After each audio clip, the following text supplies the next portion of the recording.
Let's talk about some more creepy North Carolina Appalachian foothills Bigfoot sightings. I'm Kaiser Rebel. This episode 20, part 2. Let me take you back to October of 2001. Burke County, North Carolina, near the town of Morganton. This report comes to us from BFRO's online resources. There were 3 campers watching strange lights in that area. And they were trying to determine if these lights were explainable or if perhaps they were witnessing the infamous Brown Mountain lights. But their concentration was broken. They heard a very odd and I presume chilling noise. It was a long-lasting scream, lasting for several minutes. And the witnesses described it as sounding like yodeling. Now, that comparison has been made before, and I, for one, can't think of any North American wildlife that makes a yodeling-like nighttime sound.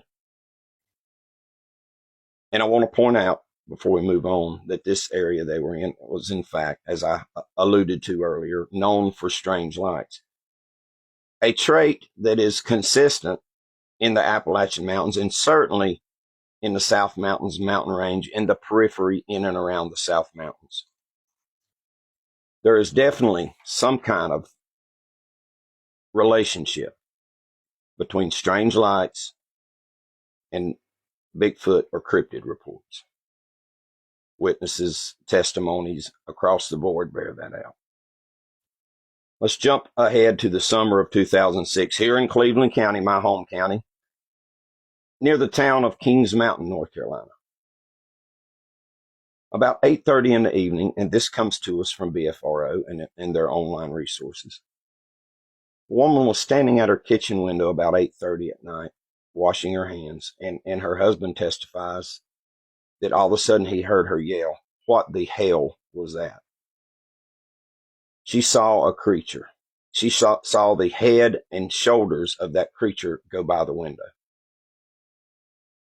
Now, the next day, they determined that due to the height the window was above the ground, and it was a good distance off the ground, in order for his wife to have been able to see that creature through the window, it would have had to been at least 10 foot tall.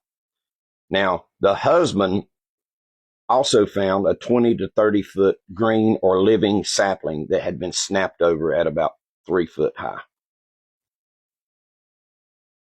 In the world of cryptid investigations, we call those tree breaks.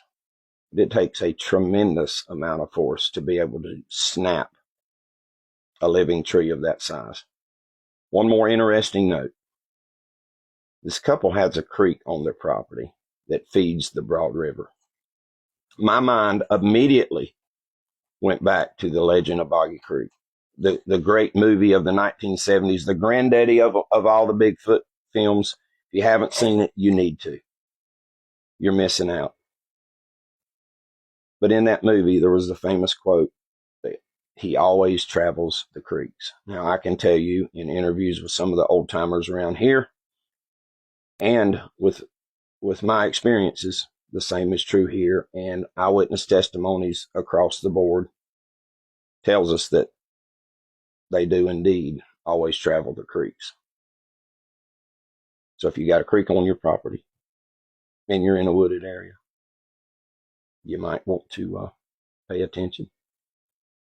McDowell County, 2008. A family who had a long history of cryptid activity at their home, prior history of screams, wood knocks. But one night, one of the witnesses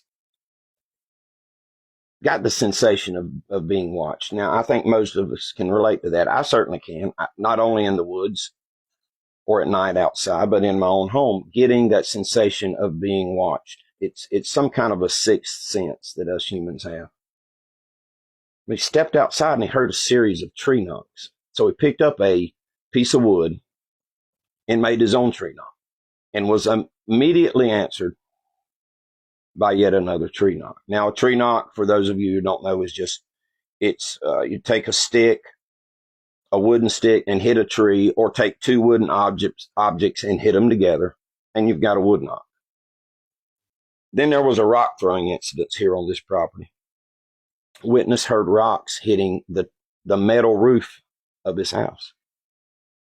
Then he caught a glimpse of something gray moving toward him. Now, a gray colored creature, probably an aging creature, probably not just a different color, but aging. But he saw a gray creature. And then the next day he found some footprints in a dirt bank. And that night he heard howling continue for a while. But here's where it got tricky. Not only did this man hear pounding on his walls outside that night. Now, I don't mind saying I am a witness to having that happen in a structure that I was in, and that's happened more than once. Not a comforting sound, especially coming at 12 or 1 o'clock in the morning when you were sound asleep. But he also heard pounding on the roof of his house. 2009, McDowell County, North Carolina, another report that's brought to us by the online resources of BFRO. It's a man driving on Highway 226 in McDowell County. And it was around 2 a.m. And he saw something dark, a creature ahead. And he had been crossing the road. He was walking on two legs. And as he slowed and got closer to it, and it stopped.